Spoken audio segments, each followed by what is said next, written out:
Bismillahirrahmanirrahim. Assalamualaikum warahmatullahi wabarakatuh. Yang dihormati pensyarah penyelia saya, Encik Sazli bin Aziz Elayi Abdul Aziz. Seterusnya penilai 1 Puan Yusalina dan juga Dr. Suryani. Okay, jadi saya Muhammad Amirul Firdaus bin Awamran daripada Sains 1 Ambilan Jun 2017 akan membentangkan tajuk kajian saya iaitu kesan permainan video atas talian terhadap siswa guru semester 8 di Institut Pengajian Guru Kampus Datuk Razali Ismail. Jadi pengenalan dia, generasi pada hari ini lebih cenderung untuk menghabiskan masa dengan bermain permainan video berbanding melakukan aktiviti lain. Seterusnya, perkara ini juga turut menjadi satu norma baharu susulan wujudnya sukan e-sport ataupun e-sukan yang telah dipertandingkan di peringkat sukan C. Sukan ini juga menawarkan hadiah yang lumayan dan juga sangat popular di kalangan generasi muda pada hari ini. Antara permainan yang begitu terkenal pada hari ini adalah seperti Dota, PUBG Mobile, Genshin Impact, PES, FIFA dan juga Mobile Legends. Menurut hasil kajian seorang saintis iaitu Douglas Gentile 2011 mendapati bahawa terdapat kesan positif dan juga negatif yang berlaku dalam kalangan remaja dan kanak-kanak berpunca daripada bermain permainan video tersebut. Jadi penyataan masalah bagi kajian saya adalah yang pertama, menurut Pertubuhan Kesihatan Sedunia ataupun WHO yang dipetik daripada artikel iMirror 2020, ketagihan permainan video atau gaming disorder sebagai satu masalah mental. The 11th Revision of the International Classification of Disease ICD-11 pada tahun 2018 menyatakan ketagihan permainan video membawa maksud corak tingkah laku terhadap permainan video yang bercirikan gangguan kawalan terhadap permainan. Ketagihan ini boleh diperhatikan apabila keutamaan terhadap permainan melebihi aktiviti harian atau minat yang lain. Seterusnya, Nicholas L. et al. 2006 menyatakan bahawa terdapat kesan positif dan negatif yang berlaku terhadap individu yang terlibat dalam permainan video atas talian. Antaranya ialah unsur keganasan seperti marah dan pergaduhan yang ditunjukkan melalui permainan video boleh mempengaruhi tingkah laku seseorang. Seterusnya, menurut Clark Labhere dan Riddick 1987 mendapati bahawa permainan video dapat meningkatkan tindak balas kognitif di kalangan orang dewasa berbanding mereka yang tidak pernah bermain permainan video. Sebagai contoh, permainan video seperti Candy Crush dan juga online chess dapat merangsang pemikiran dan strategi seseorang bagi menyelesaikan sesuatu krisis. Tujuan kajian, yang pertama adalah objektif kajian saya. Objektif kajian saya adalah mengkaji kesan permainan video atas talian terhadap prestasi akademik. Yang kedua, mengkaji kesan permainan video atas talian terhadap sosial. Yang ketiga adalah mengkaji kesan permainan video atas talian terhadap tingkah laku. Dan yang terakhir adalah mengenal pasti kecenderungan kesan negatif dan positif terhadap ketiga-tiga pemboleh ubah yang dipilih iaitu akademik, sosial dan juga tingkah laku. Jadi persoalan kajian saya adalah apakah kesan permainan video atas talian terhadap prestasi akademik, dan yang kedua apakah kesan permainan video atas talian terhadap sosial, yang ketiga apakah kesan permainan video atas talian terhadap tingkah laku, dan juga yang terakhir adalah apakah kecenderungan kesan negatif dan positif terhadap ketiga-tiga pemboleh ubah yang dipilih tersebut. Okey, dapatan daripada kajian lalu, menurut analisis Elson dan Ferguson 2013, terdapat kajian yang lepas yang mendapati bahawa permainan video memberikan kesan yang negatif di mana ia memberi impak kepada aspek ketagihan permainan video, pengaruh perilaku aksi ganas kepada pemain, masalah kesihatan dan psikologi, masalah obesiti dan juga masalah ideologi masyarakat. Menurut kajian yang dilakukan Adawiyah et al. Pada 2020 pula, kanak-kanak yang bermain permainan video akan menjerit dan menunjukkan sifat agresif seperti menendang pintu dan mengamuk tanpa sebarang sebab yang kukuh kerana tidak suka diganggu ketika bermain. Seterusnya, menurut Mihara dan Higuchi 2017, individu yang menghabiskan sebahagian besar masa dengan bermain permainan video secara berlebihan berisiko menunjukkan prestasi pendidikan dan kerjaya yang lebih rendah. masalah dengan rakan sebaya dan juga sosial yang rendah. Menurut Stan Quayle dan William 2006 yang dipetik daripada kajian Dustin and Redmond 2010 menyatakan bahawa permainan video dalam talian berfungsi seperti komuniti atas talian yang membenarkan interaksi sosial tidak rasmi seperti persekitaran dengan dunia yang sebenar. Okey, ini adalah kerangka konseptual saya. Okey, yang daripada atas ni adalah pemboleh ubah yang tidak bersandar, iaitu permainan video atas talian. Seterusnya pemboleh ubah ada 3, tingkah laku, prestasi akademik dan juga sosial. Lepas tu yang bawah dia tu saya nak tengok kesan positif dan juga kesan negatif. Okey, seterusnya metodologi kajian. Reka bentuk kajian adalah bersifat deskriptif dan juga kaedah kuantitatif dan jenis tinjauan. Persempelan teknik persempelan yang dilakukan adalah persempelan rawat mudah daripada populasi 116 orang siswa guru pendidik semester 8 yang terdiri daripada pengkhususan sains, bahasa Melayu, pendidikan Islam dan juga TESOL. Dengan menggunakan jadual Kerchi dan Morgan 1970, maka sampel yang diambil adalah seramai 90 orang siswa guru semester 8 IPG KDRI. Jadi instrumen kajian yang digunakan adalah soal sidik. Jadi soal sidik ni saya buat menggunakan aplikasi Google Form dan disebarkan melalui platform WhatsApp. Instrumen kajian juga mendapat kesahan daripada satu orang pakar bidang dan nilai kepercayaan Alpha Cronbach adalah sangat tinggi, iaitu 0.957.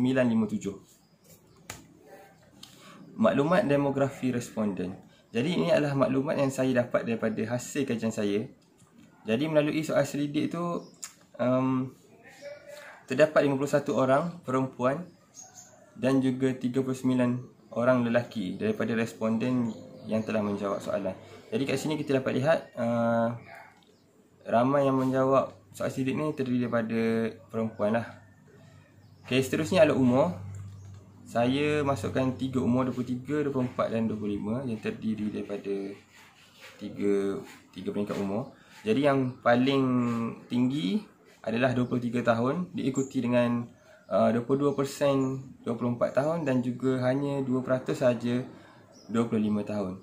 Jadi bidang pengkhususan, maklumat daripada bidang pengkhususan yang saya dapati adalah terdiri daripada 35 orang sains dan 33 orang TESOL yang majoriti daripada dapatan kajian. Okay, seterusnya pengajian Melayu seramai 12 orang dan juga pendidikan Islam seramai 10 orang.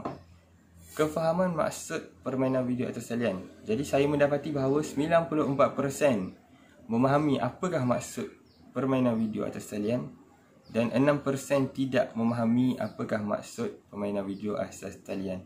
Jadi kita dapat lihatlah majoriti siswa guru memahami apa itu maksud permainan video atas talian. Seterusnya, masa yang digunakan oleh siswa guru untuk meluangkan masa bermain permainan video atas talian dalam tempoh 1 minggu. Jadi kita dapati 53% menghabiskan masa 1 hingga 5 jam dalam 1 minggu. Ini adalah majoriti. Lepas tu yang kedua tertinggi adalah lebih daripada 80 jam, iaitu 37%, diikuti dengan 4%, 21 jam hingga 40 jam dan seterusnya 4%, 6 hingga 20 jam. 2% adalah dari 41 hingga 80 jam.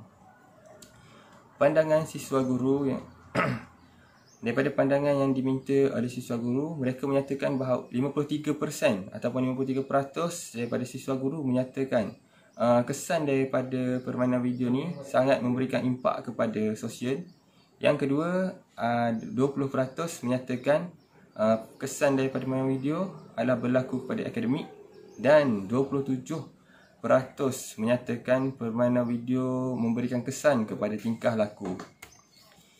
Seterusnya, jika dilihat daripada data yang telah dikumpulkan, permainan video atas talian yang digemari 39% daripada siswa guru menggemari permainan PUBG Mobile ataupun dikenali sebagai PlayerUnknown's Battleground.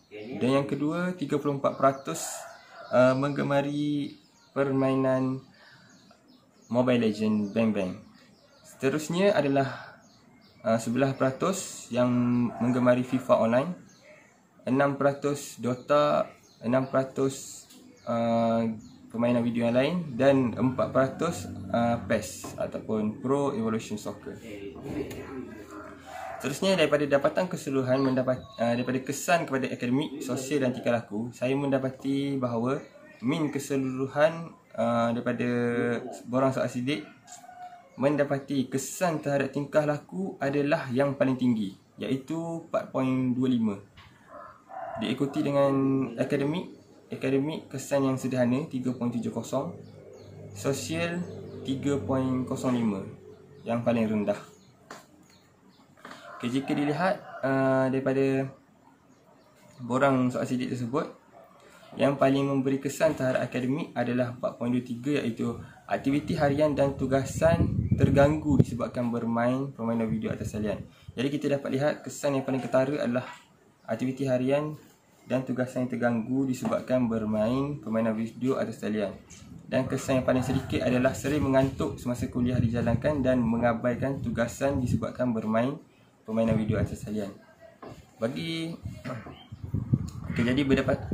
dapatan daripada soalan satu ini, data yang diperoleh kesan yang paling tinggi bagi pencapaian akademik adalah aktiviti harian dan tugasan yang terganggu disebabkan main permainan video atas talian dengan nilai min 4.23, manakala kesan yang paling kurang adalah sering mengantuk semasa kuliah dijalankan dan mengabaikan tugasan disebabkan bermain permainan video atas talian dengan nilai min 3.17.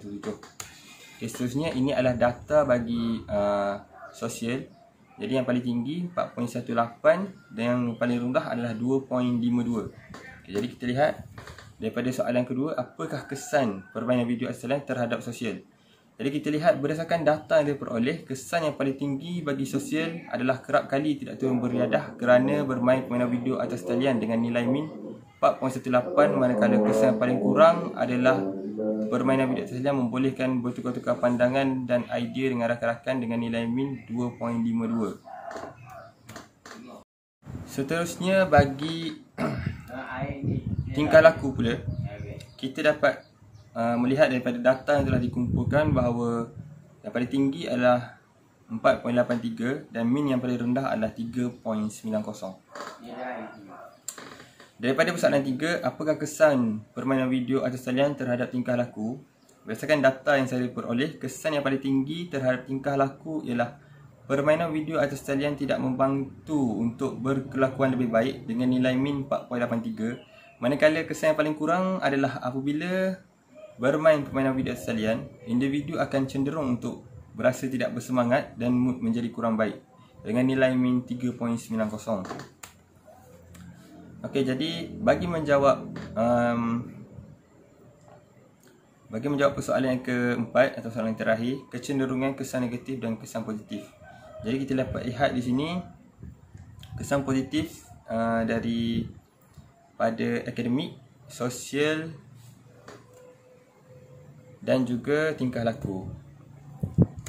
Okay, jika kita lihat daripada sini, data yang diperoleh, kecenderungan kesan yang negatif adalah lebih tinggi bagi pencapaian akademik dan juga sosial, manakala kecenderungan kesan positif lebih tinggi terhadap tingkah laku.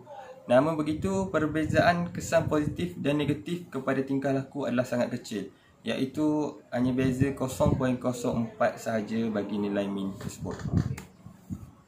Kesimpulannya, secara keseluruhan, penyelidik dapat membuat kesimpulan bahawa bermain permainan video atas talian akan mendatangkan kesan kepada pencapaian akademik, sosial dan juga tingkah laku. Hal ini dibuktikan melalui penganalisisan data yang telah dibuat, menunjukkan bahawa siswa guru menunjukkan kesan yang paling ketara kepada tingkah laku. Penyelidik juga membuat kesimpulan bahawa tidak dinafikan terdapat kesan yang positif daripada bermain permainan video atas talian. Namun begitu, kesan negatif yang berlaku kepada individu yang bermain permainan video atas talian juga adalah tinggi. Seterusnya, implikasi kajian ini terhadap siswa guru, ibu bapa dan juga IPGM dan juga KPM. Bagi siswa guru perlu mengawal dan menghadkan masa dalam bermain permainan video atas talian dan tidak berlebihan. Selain itu, siswa guru juga seharusnya boleh membimbing dan memberikan kesedaran kepada murid-murid yang diajar. Selain itu, bagi ibu bapa pula, ibu bapa perlu memantau anak-anak dalam penggunaan teknologi supaya mereka tidak menghabiskan masa dengan bermain permainan video atas talian saja. Dan juga ibu bapa ini boleh juga membimbing dan menasihati supaya anak-anak mereka tidak terlalu taksub atau juga ketagih dalam bermain permainan video atas talian. Dan untuk IPGM dan juga KPM, pihak kementerian perlu memikirkan cara bagaimana permainan video atas talian dapat membantu para pelajar seperti mencari satu kaedah pengajaran baharu yang berunsurkan permainan video bagi menarik perhatian pelajar-pelajar untuk terus belajar dan juga menjadikan proses PDPC menarik. Cadangan dapatan kajian untuk siswa guru boleh menggunakan permainan video sebagai satu kaedah dalam PDPC menarik seperti kuisis, Kahoot dan sebagainya. Seterusnya, siswa guru perlu menasihati rakan-rakannya supaya tidak terlalu obses dengan permainan video dan mengajak atau menyuruh mereka melakukan aktiviti rohani dan juga jasmani. Seterusnya, sebagai pihak pihak IPG ataupun JPP yang menganjurkan program e-sport untuk memupuk semangat kerjasama dalam kumpulan. Jadi mereka perlu meletakkan peraturan supaya tidak boleh mengeluarkan kata-kata yang tidak baik atau kesat sewaktu bermain dan sewaktu menganjurkan program e-sport tersebut. Bagi pensyarah pula, pensyarah boleh menganjurkan dan mewajibkan program yang berunsur kerohanian atau kaniwu akademik bagi mengisi masa lapang pelajar dengan perkara yang lebih berkualiti seperti persediaan menjadi seorang guru yang berkaliber dan tidak terlalu asyik ataupun berlebihan dalam menghabiskan masa ke arah permainan video atas talian tersebut. Cadangan kajian lanjutan. Yang pertama, saya mencadangkan supaya mengkaji hubungan antara jantina dengan kekerapan bermain permainan video atas talian. Yang kedua adalah mengkaji kesan permainan video terhadap kesihatan mental siswa guru atau pelajar. Yang ketiga, melakukan temu ramah dan juga pemerhatian dengan menjadi pemerhati pasif untuk melihat bagaimana tingkah laku sosial ataupun perkara-perkara lain semasa responden bermain permainan video tersebut. Dan yang keempat, skop responden diperluaskan ke seluruh IPG dan institut pengajian di seluruh Malaysia. Jadi itu saja daripada saya. Sekian, terima kasih. Assalamualaikum warahmatullahi wabarakatuh.